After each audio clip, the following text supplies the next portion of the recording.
We've talked to a number of doctors here this weekend at the Health Freedom Yes. Expo, and they have similar stories that you have, that we've been able to do this, and it's been simple because of this and this. Yes. What is holding solutions like that back from becoming mainstream therapies? Okay, well, two reasons, Scott. Number one, there's insurance. And people say, why should I spend $2 a day for a treatment that my doctor poo-poos when I can get the treatment he wants me to do for free from insurance? You know, we want that Canadian free health care.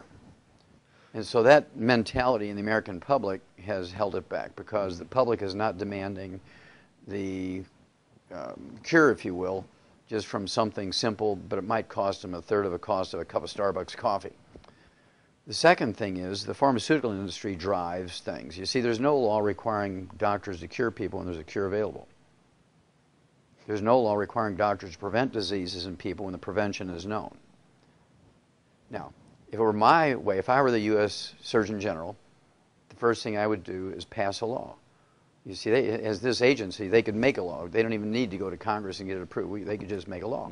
Well, I would make a law by fiat. I would make a law that said that if there's a disease that is curable with anything, whether it's an herb or a drug or a nutrient, if it's curable and the physician just treated the symptoms as opposed to curing it, there's a cure available, I would put them in jail for a Class A felony for 25 years to life. And by the time you did it to the first 1,000 physicians, the rest of them would start recommending the cure, right? Because they wouldn't want to go to jail. But of course, that's not going to happen. The pharmaceutical and the medical lobby is too powerful, so that's not going to happen. So what has to happen is education. For the last 33 years, this is the 33rd year I've been doing this, Scott, giving free lectures, or 300 free lectures each year. 300 free lectures a year, okay, to educate people that they do have options. Well, it's only been in the last 2 years, with the financial meltdown, with the medical meltdown, that people have begun to say, well, what is this stuff you've been talking about, Wallach? Suddenly now they're interested, because if you lose your job, you don't have insurance. Suddenly now what they perceived of as a free treatment isn't free anymore, because they have to pay for it out of their own pocket. So now going to a doctor for a $10,000 knee replacement becomes unconscionable for them when they can fix it with a $2 a day nutritional supplement. You know, it's funny, you mentioned under your system, maybe put these doctors in jail. Yes. Maybe not to that extreme, but the opposite happens, where physicians like you or others that we've talked to get, you know, pushed aside, have their licenses taken away, get fired. Or get fired. Fired, yeah. I mean, so it's kind of happening in the reverse order right now still, isn't it? Yes, it's still happening incorrectly, because, of course, the pharmaceutical industry and the medical monopoly, it's a monopoly, is in control. They give more money to PAC committees, to legislators, than any other group there is, okay? And the thing that happens is, when you give that much money to legislators, suddenly now these guys are the only guys. Everybody knows that the medical system is the perfect and single worthy system, because it's the only system. Now, this was known 290 years ago. The first U.S. Surgeon General, a guy by the name of Benjamin Rush, who was an MD, realized that the different philosophies of medicine were fighting amongst each other. They were actually having gunfights in the street. Certain groups of medical doctors would take over a hospital and lock the doors, and the other groups of medical doctors would march down to the town armory and get a cannon and blow the door off. They go in and have gunfights, because one was homeopaths and the other ones used herbs and the other ones liked physical medicine and stuff. They were literally having gunfights over this. And so Benjamin Rush, who was the top surgeon for the Continental Army during the Revolution, George Washington personally appointed him as the first U.S. Surgeon General. There's a very famous story. He said that he wanted an amendment in the Constitution which said that people would have their choices of medical sciences.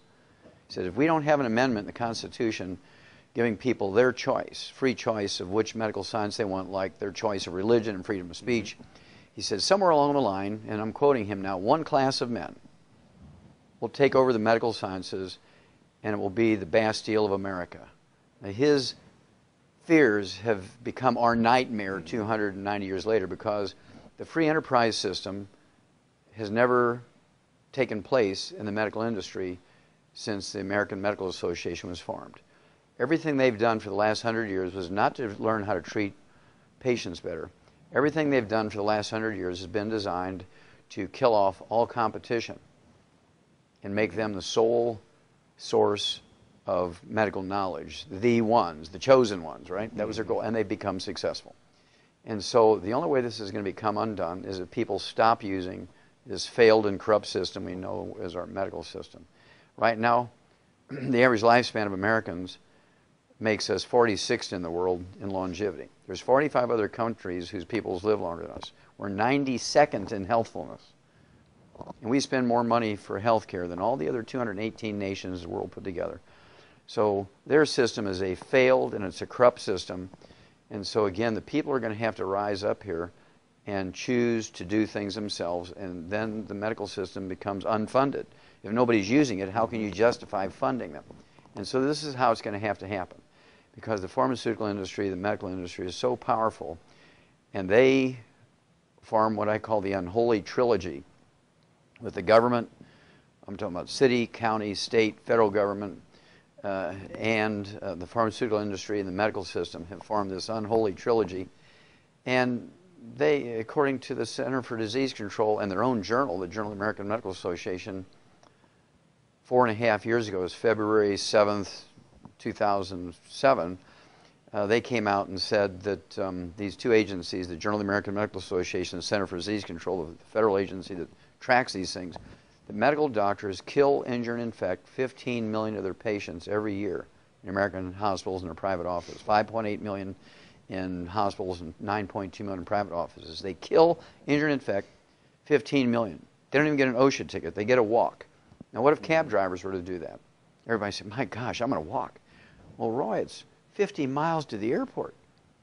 I'll just leave 3 days early, but I'm walking. I ain't getting in a cab.